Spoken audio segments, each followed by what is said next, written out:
Hey, welcome to another episode of John's Non Sequitur.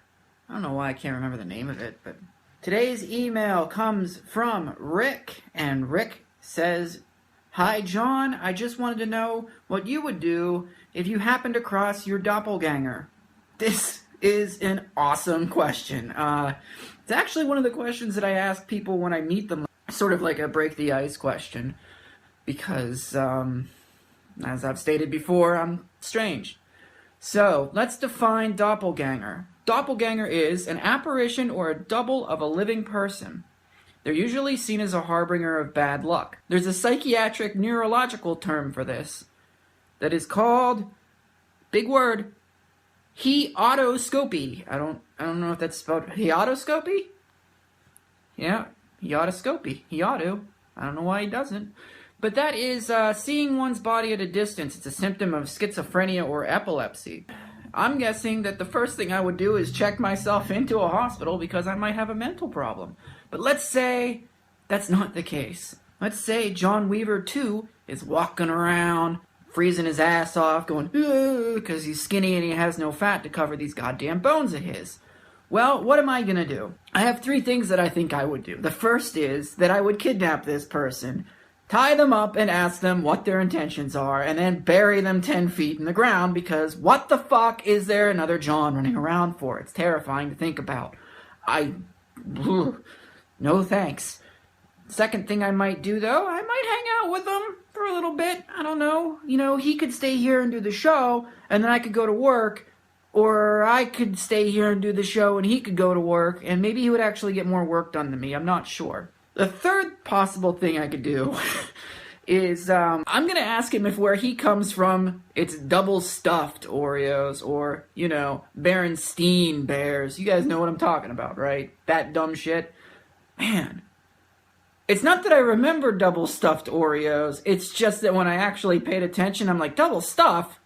The fuck? Why would they spell it that way? That's stupid. I'm not saying they didn't, but why would they? I think Oreo is fucking with the brains, man. Now, here's a couple questions that I actually talked to Cobra when I got this email. I talked to Cobra about this topic. He wanted to know, if you're a doppelganger, do you think you have the same traits? Do you think you have the same thoughts, the same feelings? And I basically gave him a base answer, which was, I would guess that if you look exactly like another person, that they might have some of the same interpersonal experiences that you do in your life.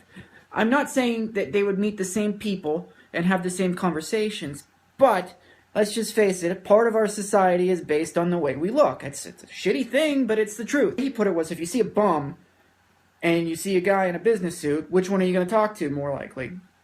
Probably the guy in the business suit. So if you have two good-looking people who look exactly the same, they probably have the same basic idea of what humanity is like and how they act and everything. So my guess is you would relate to that person, at least on a small level. Maybe he would end up being a Democrat. Maybe he would end up being a Republican. I don't know. Who knows? But for the most part, I think you would have the same idea of what people are like. I still wouldn't want to hang out with him, though. I'm sorry. So, that's my answer, Rick. So, there's some other stuff I wanted to talk about today real fast. This isn't going to be a long video today. I wanted to promote a couple websites that I like to go on that help you, form logical arguments or discussions, and also help you avoid getting sucked into an argument that you can't get out of because it just keeps circling. Okay, so the first one is youarenotsosmart.com. They have a podcast, and basically they just talk about a lot of people's flaws in their logic and their reasoning. And that is where I found this website. This website is called yourlogicalfallacyis.com. I'm going to read you some stuff off of there once I'm done giving the last website, but this is basically a site where you find out all kinds of different logical fallacies. We're going to use this in a couple upcoming episodes where we take articles. You know what? I'll save it. I'll save it because I kind of want you guys to interact with me on this one. But okay, finally the last site is yourmorals.org. What this is a place where you go and find out where your morals are in relation to other sets of people. And they're basically like these little, quizzes. They're very short, and they're in all kinds of different topics. There's everything from like your political leanings to would you, in a situation, poke a baby with a pin or something like that. They reveal a lot about yourself that maybe you didn't know, and they also tell you where you actually probably are leaning as opposed to where you think you're leaning. So, okay. Today's logical fallacy that I'm going to be reading off of yourlogicalfallacyis.com is begging the question. Begging the question is an argument that arises in situations where people have an assumption that is very ingrained, and therefore they take it in their minds as a given. It leads to circular reasoning. Okay, there it is.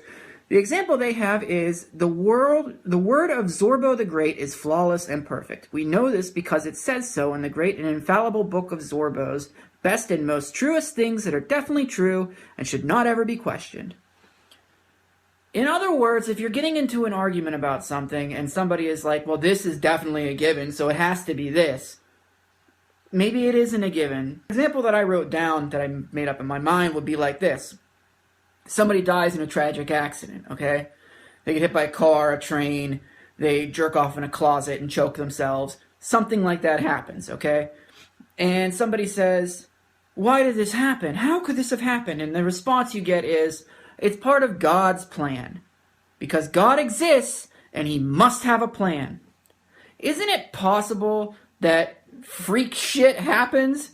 No, it isn't, because God made things, he's got a plan, you can't deviate from it. Okay, but was God's plan to choke in the closet with a belt while you were jerking off? Yes, because God has a plan. What kind of God are you worshiping? You see what I'm saying here? Begging the question, that's the one. And I'll keep giving these daily until we run out of them, because there's a lot of them on this site, or you can just check it out yourself, check them all out. Okay, now something I want you guys to do for me is to go out, and by go out I mean just on the computer, find an article, okay? It could be leaning to either side, it could be, in your opinion, right down the middle. Find an argument, maybe a blog, an article, even a Facebook post where two people are arguing back and forth. Find it, send it to me. Send me a screenshot, send me anything.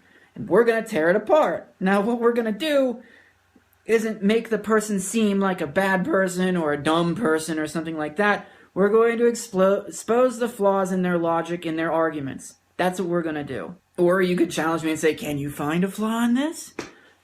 I like a challenge, sure. There's going to be some other cool stuff that we're going to be doing with this show. I got some neat ideas in my head that were given to me by somebody else that I'm going to take credit for. Ah. So, that's it for today, and I'll see you next episode.